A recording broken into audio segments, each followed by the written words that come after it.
in giving the very first talk, I thought I would not make it a very heavy talk based on lots of science, either discoveries or new phenomena or new observations and so on, but talk a little bit about the story of science itself.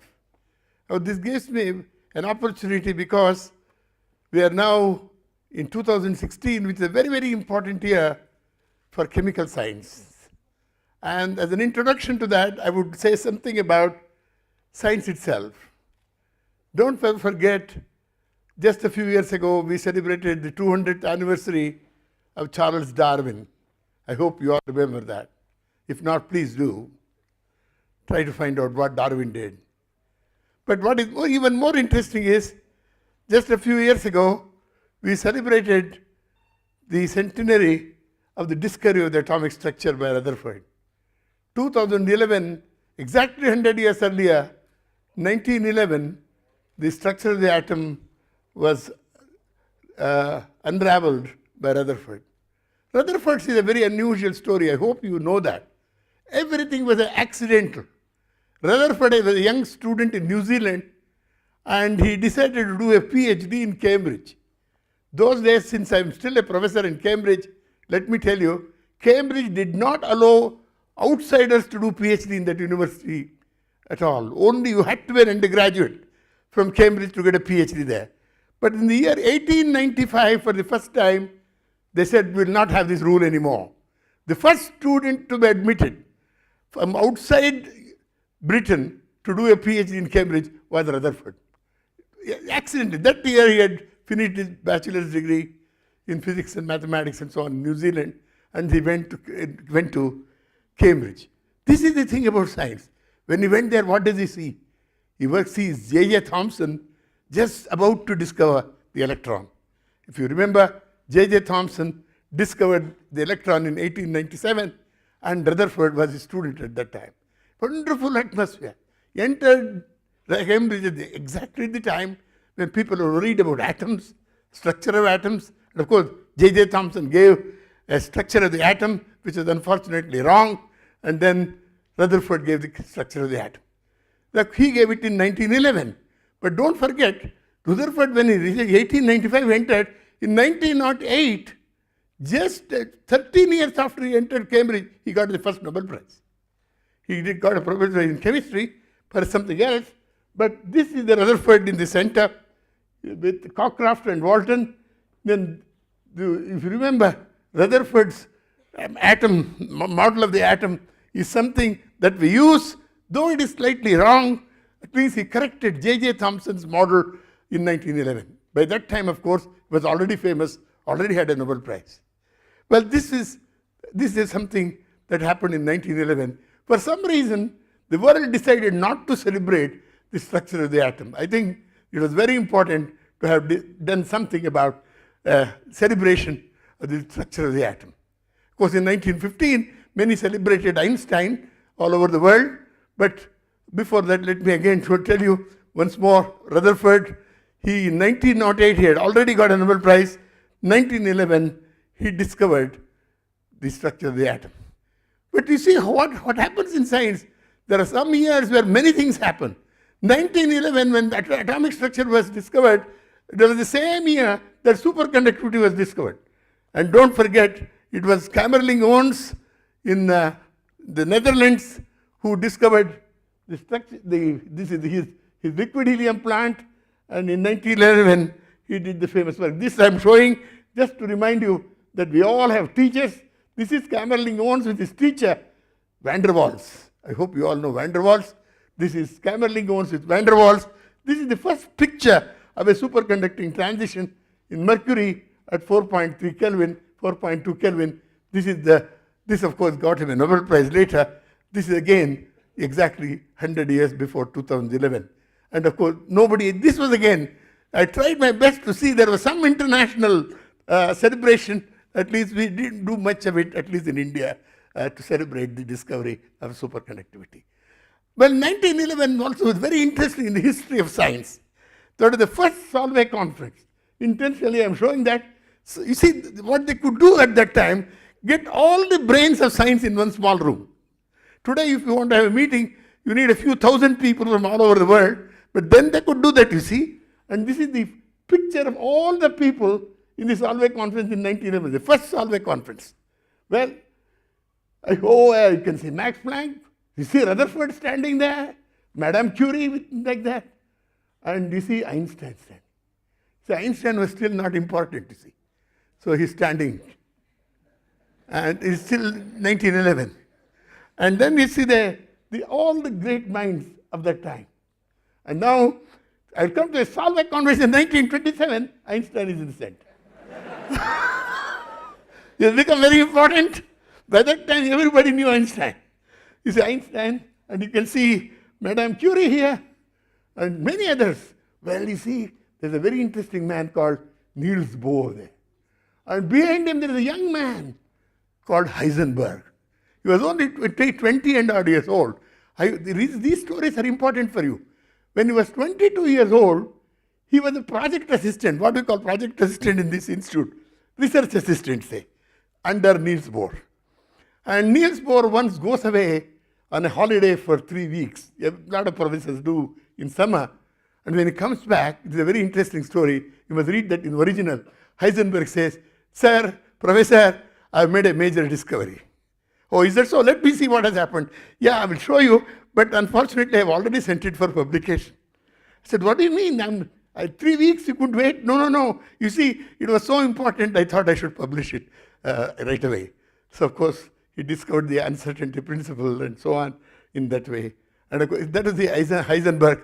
Young man at 22 made major discoveries, and he's also here. This is the 1927 Solvay conference. Well, there was a celebration of the 100th anniversary of the Solvay conference. I don't want to tell you about that. In fact, they invited a few. I was also, in fact, asked to give a talk in that conference. It was really amazing that when you think of the history of the 100th Solvay conference, first conference, how these great minds discuss science or physics at that time. Well, I still am left 2000. I just picked 1 year to show you how science works. 2011 still, that is the year that is the centenary of the second Nobel Prize of Madame Curie. Madame Curie had already got one Nobel Prize, if you remember, and this is the second one. She was given in recognition of the advancement of chemistry. Earlier, she had a Nobel Prize in physics. Because of the second Nobel Prize to Madame Curie, that year, if you remember, 2011, was called International Year of Chemistry by the United Nations. Well, for those who I may also, there are a lot of young ladies I want to remember, Madame Curie was a very harassed person. Just because she was a woman, the amount of agony she went through, because the way people talked ill of her, the newspapers in France, everywhere, they wrote terrible things about her. The woman discoverer of radium, 2 Nobel Prizes. For example, the Excelsior magazine, they had a smear campaign against Madame Curie, and amazingly, she never became a member of the Science Academy, even though she had 2 Nobel Prizes. It's unbelievable, even today. With the 2 Nobel Prizes, here is the woman who was made a Nobel member of the Academy. Leaving the apart, so she was celebrated, however, in 2011 by having the International Year of Chemistry in her honor. I'll come back to that later. 1 year later, 1912, you say, look at what has happened. Just 2 years I have taken as an example. 1912, there was another young man, again 22 years old, exactly 22. I don't know what this 22 age is all about. Because one of these days, some of you will be 22 or you're already 22. I don't know. 1912, this young boy going around in Cambridge suddenly thought of a bright idea of solving crystal structure, using X-rays to solve the structure of crystals. Well, in fact, I keep telling many people in physics and chemistry, my own colleagues, most of them have not read his first paper in Nature. Unbelievable how he wrote that beautiful paper on solving the structure of zinc blende. I mean, it is unbelievable, beautiful how he did that. Three-dimensional crystallography at that time. Well, I told you 2011 we celebrated the International Year of Chemistry and so on. And that itself is very interesting, and because 2011 is a very, I'll just remind you that 1911, how 100 years science changed, you see. 1911, 100 years before 2011, X-rays had just been discovered by Röntgen. Just before that, Mendeleev had contributed the periodic table in 1906. Urea had been made, the first molecule to be made was compound to be made by chemists in 1828. Electricity had been discovered by Faraday. However, many things were not known in 1911. Radioactivity, every noble gases, atomic structure, just structure 1911. Chemical bond was not known. The idea that this chemical bond was not known in 1911. So, X-ray diffraction just around 1911 coming up. Quantum mechanics, there is a thing called quantum mechanics. So, I'm trying to tell you, if you go 100 years back from 2011, chemistry or science was in a very different shape. Okay. Coming back to chemistry, I'll spend a few minutes on that. The physics, if you remember, was really made into a subject by Newton in 17th century. It was Newton who can be given the credit of establishing physics as a discipline. But chemistry did not exist as a discipline. Many people don't realize that. Oh, they think chemistry no, chemistry was not there in 17th century. It was not there even in 18th century. Toward the end of the 18th century, almost the 19th century, chemistry started as a subject. And that was possible because of Lavoisier. He was the father of chemistry. He was the one who gave conservation of mass. Idea of a compound. He was the first one to say water is a compound. He was the first one to show air was oxygen plus nitrogen. First one to do combustion. So many things. And this was Lavoisier, whom we call father of chemistry. Unfortunately, Lavoisier, if you remember the story, historically, just remind you, he was very close to the king and queen, Marie Antoinette. They were all very good friends of his. But there was French Revolution in 1794, and many people close to the king and queen, their heads were guillotined. And his head was guillotined. And they didn't realize what a terrific head it was. And we lost the father of chemistry. And this is man who showed what chemistry was, created chemistry as a subject. So physics, subject of 17th century, chemistry, end of 18th century, and most of chemistry, therefore, would occur after that. Well, today I want to say something about that. Why is that? Today we are in 2016. 2016, exactly 100 years ago, 1916, the idea of a chemical bond was given. People wrote bonds, lines like that had no meaning. But because they based on valency, etc., they wrote lines calling bonds. But bonds were not related to electrons until 1916. And that was done by G.N. Lewis with a classic paper. And I will talk about that. And I will briefly tell you how the evolution of the chemical bond occurred. Let me remind you again, I told you, the idea of the atom was given in 1803, early 19th century, by Dalton, a chemist. You see, this is again, don't look down on chemistry, okay? It was chemists who gave the idea of an atom, not physicists. Chemists. Atom was a chemist's idea, and physicists didn't accept it for a very long time, historically. And then came Berthollet, who talked about reactions. Humphrey Davy, very important man. He did sodium, barium, magnesium, discovered all that. Of course, his greatest discovery was Michael Faraday. And Michael Faraday worked in his laboratory. And then was Berzelius, the first man from Sweden who gave the first idea of a bond. He said compounds occur because of two species of opposite charges come together. Of course, it's wrong. But that is the first attempt to describe a chemical bond. There is the idea of isomerism. Of course, there is a genius called Kekulé in Germany who gave the idea of a valence. He said carbon had valence of 4. It is an unbelievable idea. Even today, when you look at that early papers of Kekulé, what a genius he was. He was an extraordinary genius. Much of the development that occurred in organic chemistry were later by his own students. Fischer, Van 't Hoff, Willstatter, a whole bunch of them, and they were all his students. And he gave the idea of a valence of atom, carbon had a valence of 4. And it's based on that, carbon compounds went on writing lines, 2 lines, 3 lines, depending on the valence. But that had nothing to do with electrons. It was here, I want to remind you, Mendeleev's story is very interesting. When you look at the Nobel Committee proceedings, Nobel Committee was very much interested in giving a Nobel Prize to Mendeleev in 1906, but unfortunately that year the Nobel Prize went to Moseley, who had discovered, Moissan rather, in France, who had discovered fluorine, but he could not get a Nobel Prize in 1907 because he died by that time.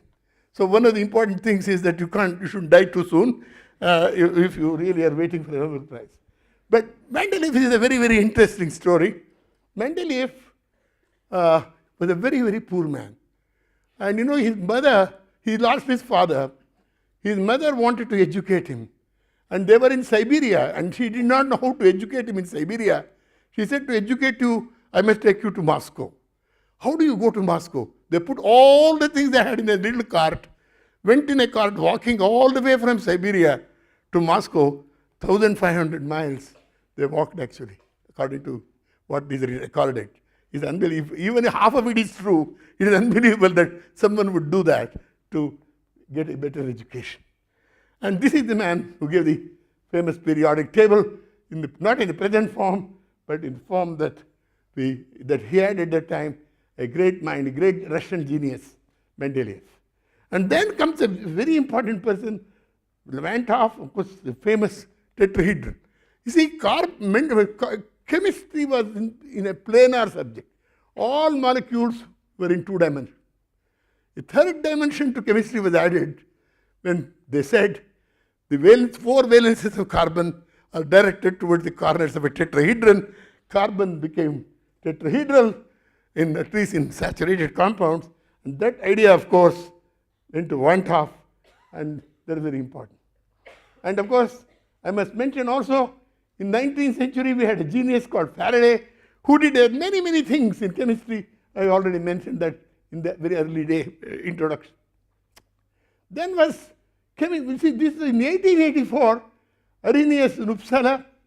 He was the one who gave the idea of electrolytic dissociation. I hope you know his story is very interesting. He wrote a very big thesis, 1,000 and odd pages. And he described it, electrolytic theory, dissociation, and the huge thesis. The examiners looked at his examiners looked at it and said, "This is a terrible work," and they almost flunked him. But instead of that, they gave him the lowest level of doctorate, which did not allow him either to teach or to work in industry. So he just did not know what to do with the meaningless doctorate that he got for his thesis, which somehow they did not recognize as important. And of course, at that time, he's saved by somebody else. And of course, there are many other chemists. And then this is the man who saved Arrhenius, Ostwald, the great German physical chemist. Arrhenius was 29-year-old, sends his thesis to him, and Ostwald says, "Okay, why don't you come in my lab and work, but I won't give you any money, you have to work free of charge." So he works there. Arrhenius goes there. It was in this time that the first theoretical chemist in the world, Nernst, was also there. You see, Nernst was also under Ostwald. You see, at that time, Ostwald, Arrhenius, and Nernst, 3 greatest physical chemists of the world at the time, all were in one lab. It's unbelievable, in Leipzig, in Germany. Well, Nernst was the one who gave beginnings of thermodynamics. He gave the heat theorem and the idea of heat and work and so on. And of course, I told you about Levantov, the person who gave the idea of a tetrahedral carbon. I'm showing his picture because he is the first person to get a Nobel Prize in chemistry in 1901, the first Nobel laureate of chemistry. He is the one who defined osmotic pressure, the idea of free energy, rate loss in reactions, and so on. And Arrhenius, as I remember, had already mentioned electrolytic dissociation. Well, there are lots of stories, and Nernst was a professor in Göttingen. Arrhenius goes back to Sweden. After some time, Sweden recognized Arrhenius as a genius. He should not be ignored. His theory of dissociation of electrolytes was important. He goes back to Sweden, and the situation changes. As I told you, Ostwald was a very great teacher. Almost all the physical chemists of the world, including Albert Noyes, G. N. Lewis, whose name I will come to in a minute, were all people who worked with Ostwald in Germany in physical chemistry. He had trained almost all the physical chemists of the world were trained by Ostwald in one way or the other. As I told you, Ostwald not only did electrolytic theory, dissociation, activation energy of reactions, he is the first one to explain greenhouse effect. The idea of what a greenhouse effect we talk about today, the first proper physical explanation was given by Arrhenius at that time in the 1890s. So Nernst, I told you, gave the heat theorem, thermodynamics, wrote the first theoretical chemistry book. He also discovered the Nernst electric lamp, the famous thing. Of course, Nernst and Arrhenius were very close friends. Unfortunately, they ceased to be friends around 1890. Somehow they lost their friendship. They became separate. And Nernst distanced also from Ostwald. For some reason, Ostwald did not believe in atoms. He thought everything depended on energy, atomism, which was supported by Planck, Boltzmann, and so on, but somehow didn't find favor with Ostwald. Well, then comes, it is in this atmosphere, a chemist was born in the United States, 1875, Gilbert Newton Lewis, G. N. Lewis. He got his bachelor's degree in Harvard, PhD from Harvard also. But he had a teacher who was unusual, not a very good one. And this is meant for young people. When young people come with new ideas, the teachers, however good the professor is, he should not throw away the idea of his student. That's very, very important. And this is what happened to Lewis. Lewis wrote a paper called Electron and the Molecule in 1902, soon after his PhD. You see, electron was discovered in 1897. 4 years after that, he had already talked about how the electron is related to a chemical bond. Unfortunately, when he showed this to Richards, he took it as this rubbish. He used the word rubbish and threw away this paper. And Lewis got so upset by this experience, he said, look here, I'm going to quit. In fact, he quit Harvard and goes away. In fact, he goes away far away to Philippines. And in Philippines, he learned to smoke cigars. After that, all his life went on smoking cigars. G. N. Lewis. Well, anyway, he went away. He was the one at that time, the idea of fugacity, activity, a whole bunch of things. Somehow he corrected a lot of things that Nernst's book, he found many mistakes in that. He corrected Nernst's theorem, third law of thermodynamics, corrected third law of thermodynamics. A number of things he did, somehow antagonized a lot of people. He's one of those people who was very, very quiet. Lewis was a very quiet man, never left his laboratory. He never went out giving lectures and so on. He was one of those unusual people. Well, G. N. Lewis went away to Philippines and came back to MIT for a short time, and he wrote this famous book, Outlines of a New System of Thermodynamic Chemistry. And in 1912, this is the first book on thermodynamics in chemistry, and they went to 1912 to University of California, Berkeley, as the head of the department, and that department he has built. As a chemist, let me tell you, I am very proud of that department. That department even today happens to be one of the best chemistry departments in the world from those days of Lewis. I don't know, amazing. 1912 to 2016, 100 years of excellence of one department. That is the kind of department he built. And what I'm trying to show is the idea of a chemical bond. I told you, birth of a chemical bond was in 1916. He wrote this paper. It was at this time he also gave ideas of ionic strength. He wrote a book in 1923, a monograph on valence and structure of atoms and molecules. And he wrote also a book on thermodynamics. These books were written by G. N. Lewis. And this is the first structure of atoms that he wrote, electronic structure of atoms, how the sodium chloride, the way he wrote cubes instead of circles and spheres, and he showed how molecules are formed, a single bond between two chlorine atoms, double bond between two oxygen atoms giving oxygen, and this is a famous paper of 1916. Unfortunately, this did not get recognition. And he was also the first man to correct the third law. The third law, according to Nernst, was F is equal to G is equal to H at 0K. He corrected, no, it is not correct. Unless the entropy is 0, this should not be 0. So he corrected the third law as well. Well, thermodynamics became part of chemistry thanks to Lewis. And then, of course, when he wrote the famous paper of chemical bond, he uh, he said the famous statement of his, someday better theory will be done. Right now the simple words, what I describe is a chemical bond, namely sharing of electrons forms a chemical bond. Of course, I am always remembered of Schopenhauer and truth. Whenever a new idea comes out, most people say first they call it rubbish. Second says, well, they are a bit more tolerant. The third stage is one where they say, well, it's too obvious. So he went through that stage. So he never was appreciated enough at that time, whatever he did. And his style of research was very amazing. Similar to Arrhenius, described many things. And he even said, what is chemistry? Anything that is interesting is chemistry. That is what he said. And he's a very, very amazing person, actually. And he's the one who did a lot of work on third law of thermodynamics by doing low temperature measurements. Well, I want to mention another great chemist at that time, Langmuir, contemporary. Langmuir was born a bit later than Lewis. He went to Nernst in Göttingen to do his PhD, and he was a small lecturer in a Stephen Institute, and he wanted $3,000 as a salary, or $2,000, I don't remember. And the institute gave him $2,000 per year. They said they won't give him, so he left and went to GE. That is where he did the famous work on adsorption, developing the tungsten lamp. Of course, he got Nobel Prize later for surface chemistry, Langmuir. Langmuir started working on chemical bond, and many people in books say Langmuir octet, even now. And unfortunately, it is wrong, because it's already been told octet has been written by Lewis in his very first paper. He didn't use the word octet, he said 8 electrons instead of saying octet. So this became a very big controversy.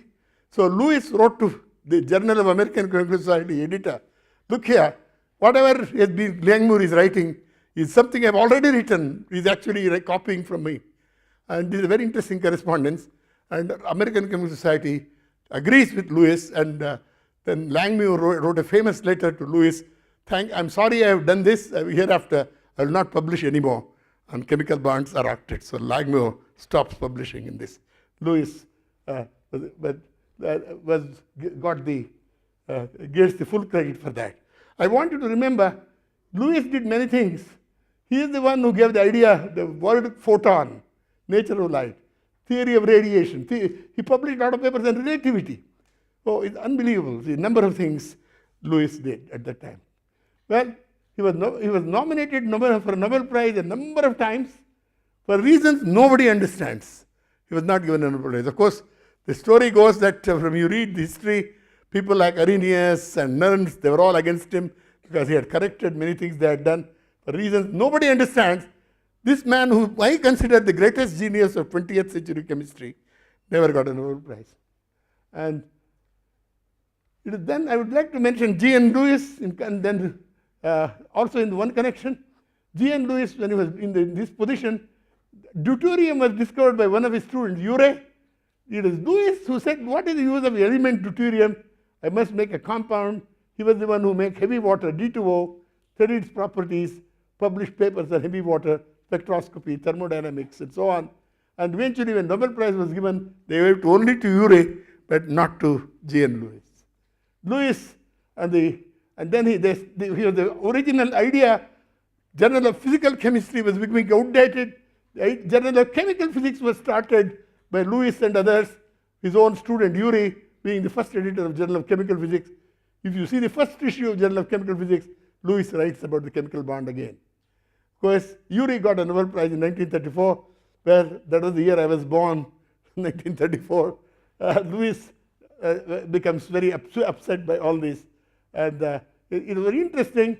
Linus Pauling in 1935 had already gone to Germany and come back after his PhD.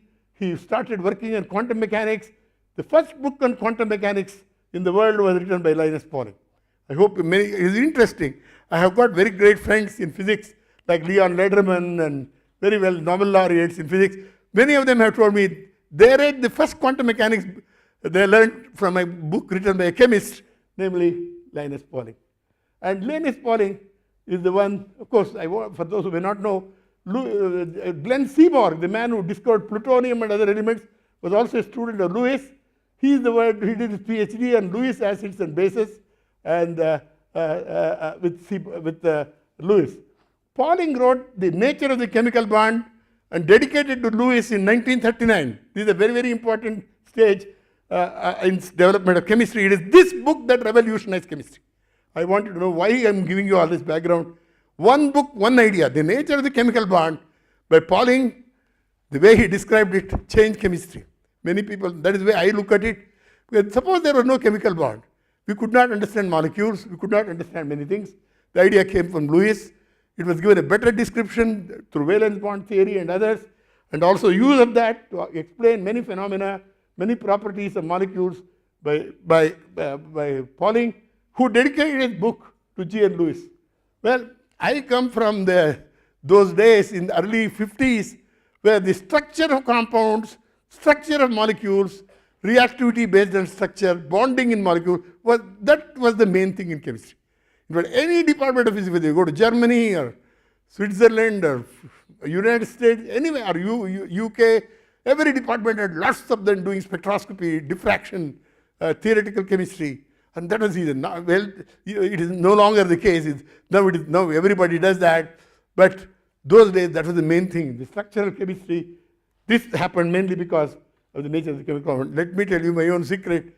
When I was a young man, when I was about 17, 18 years old, I saw this book. It was, in fact, this book that made me love chemistry. In fact, I decided to become a chemist and go for research, thanks to Linus Pauling's Nature of the Chemical Bond.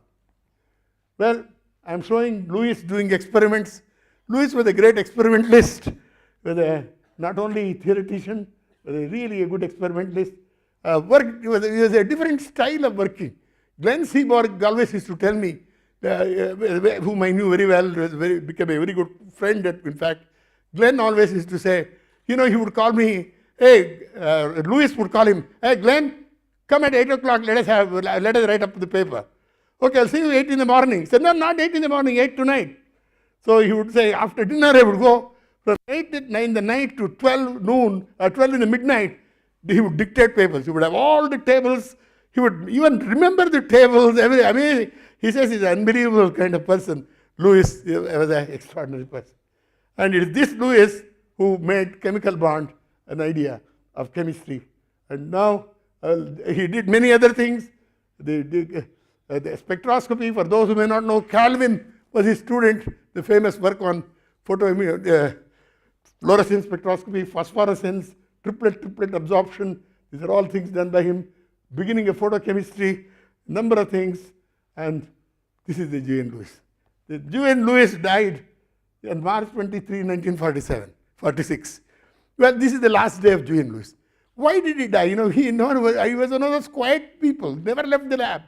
Exactly opposite of Langmuir. Langmuir would be all over in Europe. He would talk in French. He would very, very sophisticated. Lewis was just in the lab, never where. Nowhere. We didn't go anywhere. Well, why did he die? How did he die? Well, I had a very close friend of mine, very close friend. Yeah, he's no more. Michael Kasha was in Florida for a long time, spectroscopist. Michael was his last PhD student.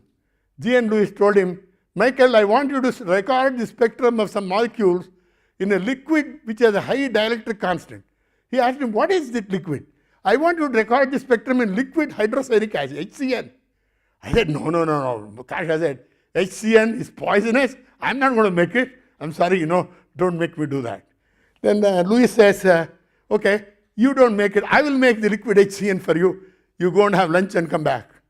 And Michael Kasha goes for lunch and comes back. The real story, not a story I make up. And when he comes back, there is an ampule of liquid HCN on the vacuum line and a broken ampule on the table. There was Lewis sitting in a chair. He had died. The question is, this great man, Lewis, did he commit suicide or was it an accident? Nobody knows even today. There are lots of stories, but I will not bother you with all those. But in fact, I had my teacher, when I worked in Berkeley those days, people used to tell me, Lewis was such a brilliant man, he would make suicide look like an accident. Nobody knows what it was. So Lewis died.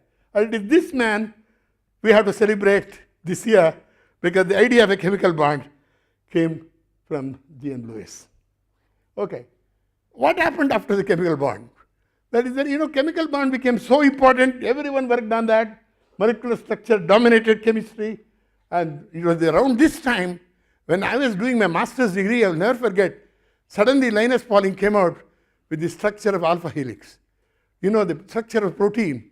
In fact, as Crick says, this is the beginning of molecular biology. That is what, in fact, that is the Linus Pauling's discovery.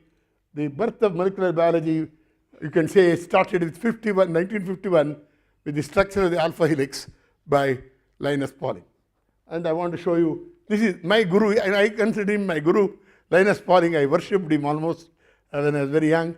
And this was an unbelievable discovery, both in chemistry and today in biology. Now, chemistry at that time was considered to involve structure, dynamics, and synthesis. These are the three important things in the 1960s. We used to say chemistry is made of three components: doing structure, doing synthesis, doing dynamics. But unfortunately, and then of course, what happened in the 70s, about 30 years ago, biology entered chemistry in a big way. Advanced materials entered chemistry in a big way. Today, chemistry is no longer that simple. Chemistry is no longer a simple subject that people think. In India today, in most countries in the world, they think, oh, chemistry, well, that organic chemistry, physical chemistry. No. That is not. Chemistry is the most interdisciplinary subject today. It is a subject which encompasses essentials of biology, essentials of many aspects of physics, essentials of condensed matter, physics, so all kinds of material science. And today, chemistry of materials is a very, very important thing. For example, I will give you here, chemists have contributed to high temperature superconductors, synthesis of new carbon forms, fullerene, carbon nanotube, nanomaterials, mesoporous solids, a whole bunch of things.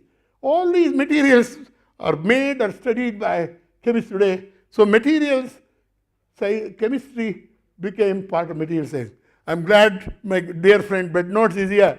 In fact, it has been said in the US National Academy of Science, a very nice report that came 2-3 years ago, chemistry became part of mainstream material science after high temperature superconductivity. That's what that report says. I'm just quoting that. Well, there are many other things other than ordinary chemical bonds. There are supramolecular bonds, weak bonds, not covalent bonds, which determine the structure, like hydrogen bonding. I'm showing a typical example here, all kinds of structures.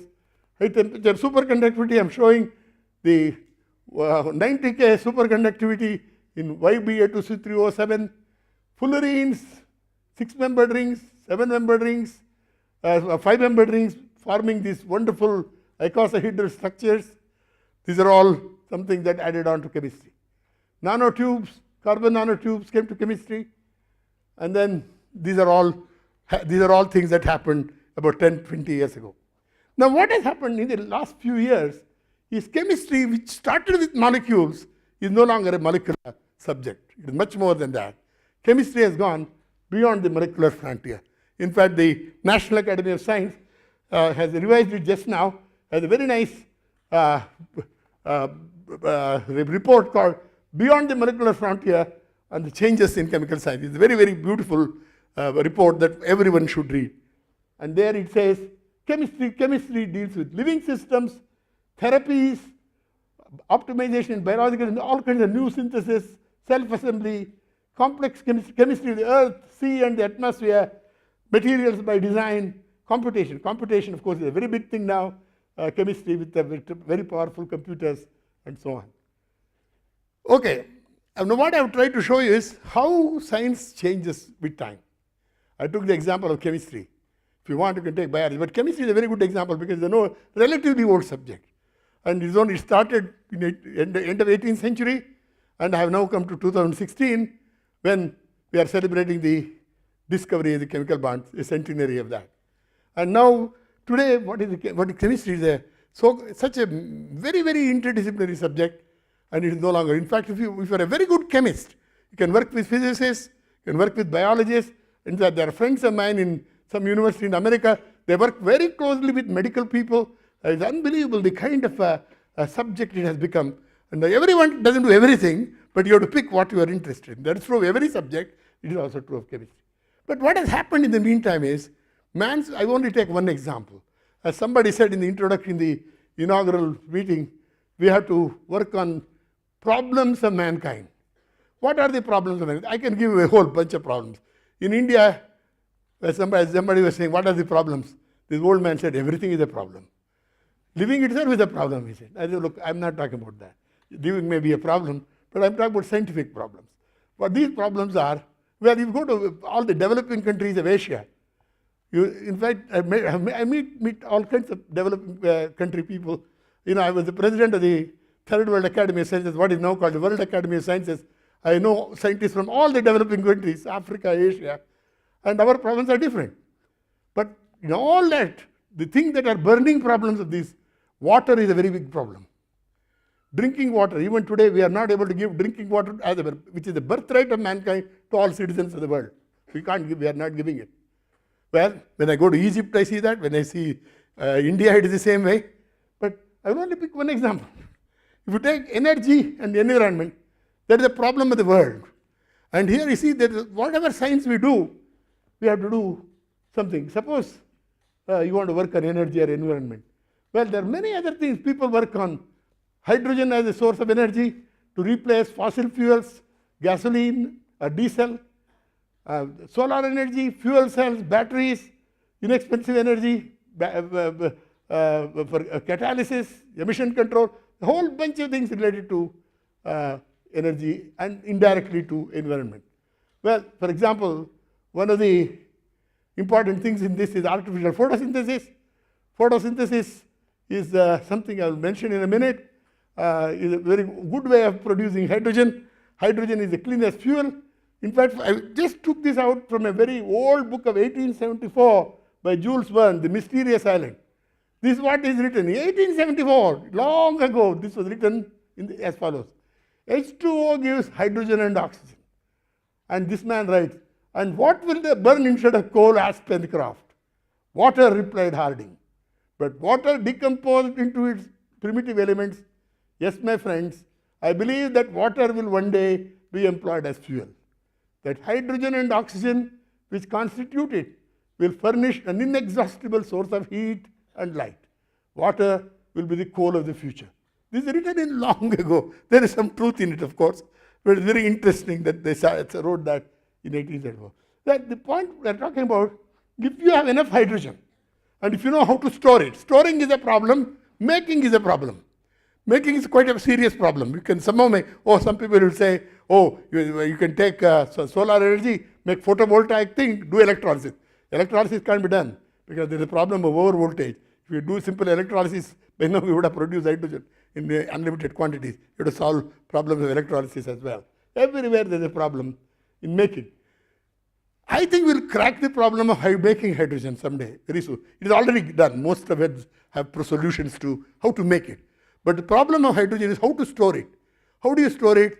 Well, I don't know whether many of you have gone in Japan or in Germany. I've gone by some of those cars, hydrogen-run cars. Well, the other day when I went to these people, they said, you must come and go in this car. And you know what I didn't like is, under my seat was this big high-pressure cylinder of hydrogen. It's not a very comfortable feeling to have a high-pressure cylinder under your seat. I mean, I don't like it. I don't think people in airplanes like that either. So, however good the new cylinders are, they have new kinds of technologies to store high-pressure hydrogen. However good that is, it is still a bomb. You cannot have bombs of that type. So, there is a burning problem. If I am interested in it, I am no longer working on it as much, but I wish many people work on it, and many friends of mine work. We have done some work here in India, and also even in my lab, how to store hydrogen in a solid in such a way that if you give a little bit of energy, little heat, hydrogen comes out. It does not it's not bound strongly to this solid matrix. We need a very nice source of a very nice medium where we store hydrogen. That has not been granted. The Department of Energy in America, as you know, wants 6%, 6.5%, 8% hydrogen storage. That if that is sorted out, hydrogen cars, hydrogen planes, I think will become a reality. The storage problem is yet to be a serious problem, not yet solved. However, making hydrogen, however, is possible by a number of methods people have found. Well, so hydrogen is now made by water splitting water by artificial photosynthesis, or you can also do thermal water splitting or using semiconductor structures.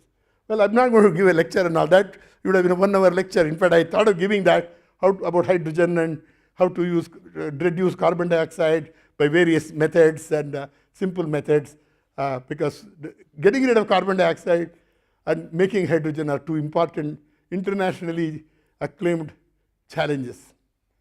And I want to talk about that because being the first lecture, I thought that is the wrong lecture, first lecture. I hope somebody will be talking about this. You can actually use solar energy, solar light, that is, sunlight, decompose water to oxygen and water, hydrogen. I'll show one of those, just one example. In fact, I wanted to bring a demonstration, but I forgot to do that. Actually, to show it is working in my lab. And then you can also do thermally. This is a recent discovery in our own lab and elsewhere. You actually can decompose water by using sun's heat. You can give up to 800, 900 degrees. Of course, you can use solar energy up to 3,000 degrees. We don't need that type of temperature. You don't need big concentrators. Even 800 degrees or 1,000 degrees, you are able to decompose hydrogen to get, not hydrogen, water into hydrogen. Or you can reduce carbon dioxide into carbon monoxide or something else, even at that at a relatively low temperature. So I will not be talking about that. I will just show you one example. I hope you know what photosynthesis is. All you know photosynthesis? Yeah, not sure? 1 minute. Okay, the 1 minute, one minute lesson. What happens in photosynthesis? We have got in the chlorophyll. What does the chlorophyll do? I hope you all know. They absorb solar radiation and convert CO2 and water to carbohydrates and oxygen. The total reaction is CO2 and H2O, the leaf and light give you sugar and oxygen. That is the total reaction. But actually what happens? This is the photosystem. There are two photosystems in chlorophyll, photosystem 2, photosystem 1. What happens is first the solar light is absorbed by photosystem 2. It excites an electron from the ground state, it goes up.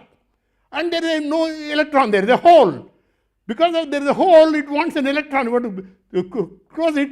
So it pulls out an electron from an inorganic manganese compound that is there inside the leaf in the chlorophyll. And that manganese, that what is called a water oxidation complex, that gives out the electron. So that electron that is gone is replaced by that. Since that manganese complex has removed and given away an electron, that needs another electron to become neutral. So it pulls out an electron from water and water becomes oxygen. That is the oxygen you and I breathe. You and I breathe from plants, that oxygen, that is because of beautiful physics that is occurring. Namely, this semiconductor, this electronic state, the electronic excitation from in photosystem 2, that makes it necessary to give an electron from a water oxidation complex, this manganese complex, and this manganese complex describing the depletion of electron, wants an electron, pulls out that electron from water, and water goes to oxygen. And this happens every day. All these leaves are doing that. It's unbelievable. That to me is a mystery of the nature. The way they keep on doing forever. Well, okay, that is not over. Then this electron that is excited goes through a number of cycles, will not bother. It eventually gets annihilated in photosystem 1 because there another electron gets excited from photosystem 1. It is that electron that is involved in the reduction process, the so-called NADP and all that, producing food and so on. So we have an oxygen, we produce oxygen, we can produce reducing atmosphere, instead of food, I want to produce hydrogen. That is all in the lab. So that is what we can do. I'll show you a very simple way of doing it. I told you this is the simple way of describing the same photosynthesis. What I told you, chlorophyll excited, it goes to excited state, the electron, when the absorbing photon, and then you see it is here, and that eventually requires to become positively charged, and that picks up an electron from water oxidation complex, and that water oxidation complex, the electron, that gives you oxygen, and that is the oxygen we want. So what I do in the lab You take a dye like ruthenium dye, absorb light, excite it, it goes to ruthenium-2, and then I lose an electron by using some means, chemical means, and it becomes ruthenium-3. That we don't want that. It has to come back. That picks up an electron from the catalyst, and that catalyst picks up and goes back to ruthenium-2, and this catalyst picks up an electron from water that goes to oxygen. This can be done very, very effectively in the lab. You can make oxygen from water by oxidation of water by using this kind of oxide semiconductors, by doing this very nicely. Well, this is in fact, I'm showing some research in our lab, doesn't matter. You can see this one giving you lots of oxygen with tremendous quantum yields. And in fact, this is based on work done in Bangalore, published in Proceeding National Academy of Science 2013, some time ago, 3 years ago. So we can do many things on oxidation. But there is still a lot of people in the world are still interested in producing oxygen from water. It's just a laboratory challenge, a research challenge, but it's not what we want. What we want is hydrogen. Hydrogen you can do in many ways. One way is, I'll only show one way, I can make a nanoparticle of a zinc oxide and cadmium sulfide and put a nanoparticle of platinum there, excite the electron from cadmium sulfide, that electron gets, and they're producing holes in this valence band, and of course you have to get rid of the holes. For that I use a scavenger to get rid of the holes. It oxidizes the scavenger so that I want only the electrons. The electrons, when they are transferred to zinc oxide, which there, this platinum particle is there, that is where the proton gets reduced to hydrogen, and this mechanism of doing photochemical decomposition, photochemical reduction of water is something one can do very well, and we produce lots of hydrogen. I hope you can see this, many more moles of hydrogen, and unfortunately I didn't bring the demonstration. Actually, well, I hope you can see this. These bubbles of oxygen coming out. This is the semiconductor here, light coming out, and we can show this demonstration. You can produce lots of hydrogen. And this is a simple way of producing hydrogen. You can produce oxygen as well from water. This is our method in energy and environmental science about 2-3 years ago. Many other methods are there. I will not bother you with it. Okay. Now, I would like to close my lecture with a few what we might call philosophical or something about science. Well, what you should not forget is science is something of a continuum. The knowledge that we have in science has come from generations, and we are continuing to accumulate these tremendous ideas, tremendous way of doing things, philosophy of doing things through generations. So we should never forget that we stand on the shoulders of other scientists. In fact, I always remember this story. I told you Faraday was the first one who gave the idea of unification of forces. As Maxwell wrote, I don't know whether you have read Maxwell's book, I said, my God, my guru is Faraday. It is he who gave the idea of unification of forces. Of course, Faraday put all in very qualitative, simple words. He didn't have any knowledge of mathematics. He didn't know any mathematics, Faraday. It is Maxwell who made it, whatever that physics of that we understand. But Maxwell doesn't take any credit. He says, I don't give me any credit. All the credit is to that great man Faraday. He says, if you read what Maxwell has written. And then you see, Einstein, he gives credit to these two people. It is all due to Faraday and Maxwell, he says. In fact, in Einstein's office, other than Newton, he had two pictures. One was Faraday, another was Maxwell. Einstein always kept these two pictures in his office. So this is the reason I am showing this is not that you should keep pictures of people in your room. No. It is because there is a peculiar kind of continuity. We owe everything in science, not because we are brilliant, we are doing something, because we have inherited tremendous traditions, we have inherited great knowledge, we have inherited great ideas. In fact, even way of thinking. In fact, the way I think in chemistry, the empirical way of thinking, intuitive way of thinking, comes from accumulation of knowledge which has been given by others, and that's something you do not forget. In fact, I always tell people, of course it's a joke, but I hope don't mind, I'll say that. It's not a joke, but I think I am grandson of Linus Pauling, I always say. Because I worked for my PhD with Linus Pauling's student, and Linus Pauling has always been my grandfather, academic grandfather. Of course, I knew him very well, it's a different matter, but I have a feeling somehow I've inherited something from Linus Pauling. I also feel like that about G.N. Lewis, I talked so much about, because I did my postdoctoral work with a student of G.N. Lewis, he's also my grandfather. What a wonderful grandfathers to have. I mean, I really feel that is how I belong to science. I belong to science because of a wonderful community. We are all brothers, we have friends, we are fellows belonging to the same sect, as it were, the science sect. And I would like to say, why do science? In fact, I don't know whether you have thought about that. This is meant for the young people here, the old people, please excuse me. Why should you do science? Well, you see, there are many reasons. First of all, if you are really interested in science, that's the best way to live. Happy life. You got look at me. I think I am one of the happiest men I have known. I don't know anybody as happy as me. Even some of the scientists are not so happy because they are not doing the right thing. If you are really a scientist, you are the happiest man. I think it's a wonderful, happy way of living. You keep on thinking of new things, creating new things, building new things, formulating new things, and a wonderful way. And that is only one thing. Second, you see, you don't have time for trivia, small things. Well, some things always, at least in the poor countries like India, even India is still a poor country, though we say we are not. Most of them are poor here. Even today, people are worried about what is available. They are worried about the price of onions and tomatoes. Don't worry about stupid things like that. I don't worry about trivia. One of the most important thing to learn, young people, ignore trivia if you want to be a good scientist. Otherwise, you'll be talking of trivia all your life. Just ignore trivia. That is all for grown-ups. Even grown-ups in a lab, they keep talking about all silly things and trivial things. In fact, I would like to read a poem for you, written by a great Rabindranath Tagore, Nobel laureate, was 101 years ago.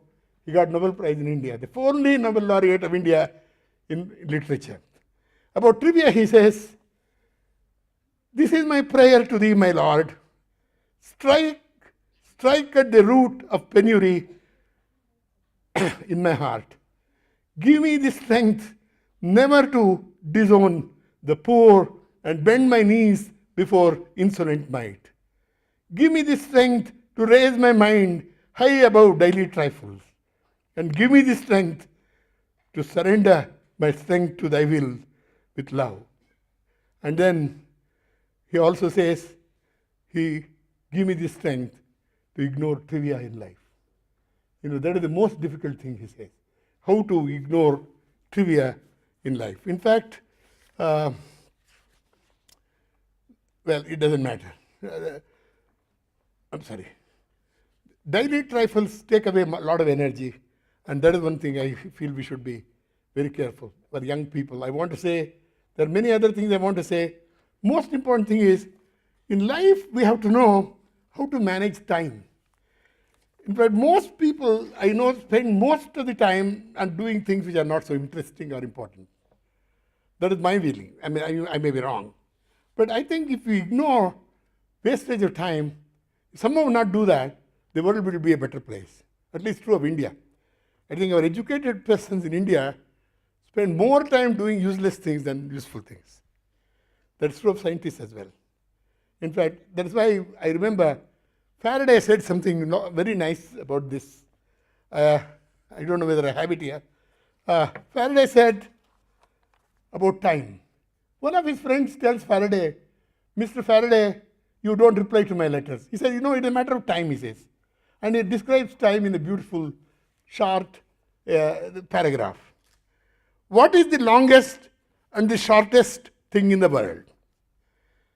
The simplest and the most slow. The most divisible and the most extended. The least valued and the most regretted. Without which nothing can be done, and which devours all that is small and gives life and spirit to everything that is great.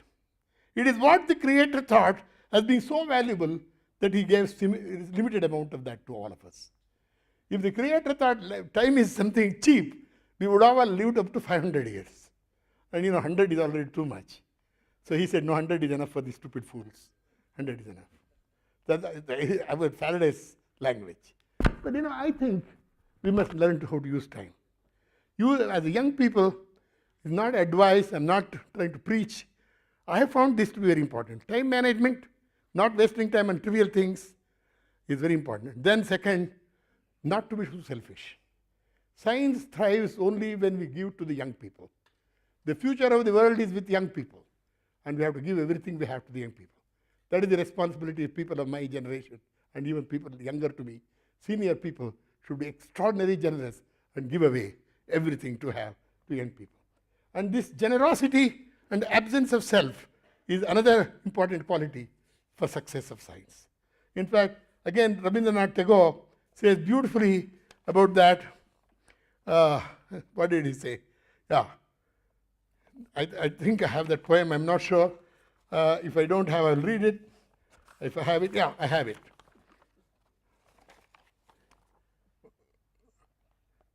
I came out alone on my way to my tryst. But who is this that follows me in the silent dark? I move aside to avoid his presence, but I escape him not. He makes the dust rise from the earth with his swagger. He adds his loud voice to every word that I utter. He is my own little self, my Lord. He knows no shame, but I am ashamed to come to thy door in his company. It is a famous poem in Gitanjali, the Nobel Prize winning write-up of going. Well, what I have tried to say is, to be a scientist is a wonderful thing. And to succeed in science, to be really succeed in science, not becoming famous, I don't mean to enjoy science. I think you need some qualities. And of all these qualities, I feel the most important thing is to give everything to the young. And give everything. That is what Humboldt said long ago. And I repeat what Humboldt said. Give everything you have to the future generation. And that is what we have to do. Well, I'm now stopping. I have to stop. If people ask me, you are a mad fellow, you are 83 years old, you are working in science. Well, I keep telling them, there is no age in science. And age is in the mind, actually. How old you are depends on you. 83, you can feel like 18. So it's the amazing thing. Science doesn't worry about the age. Well, what is very particularly interesting, there is a very famous musician, great maestro in music in India. And he was asked just before he died a couple of years ago, what is it you pray to God about? He said, well, oh God, let me be in the world of music as long as I live. As far as I'm concerned, my prayer to God is, oh God, let me be in the world of science as long as I'm alive. Thank you.